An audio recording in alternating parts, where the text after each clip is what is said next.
శ్రీ గురుభ్యో నమః. నా పేరు ఏ విజయ్. నేను ఫస్ట్ క్లాస్ చదువుతున్నాను.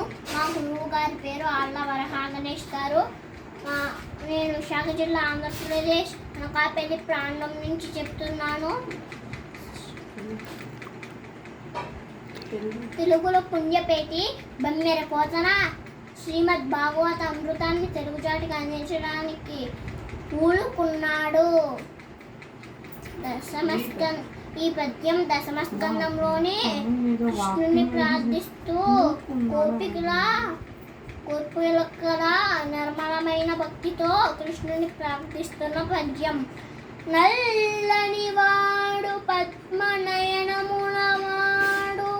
కృపారసంబుపై జల్లెడు వాడు మౌలి పరిసర్పిత పింఛము వాడు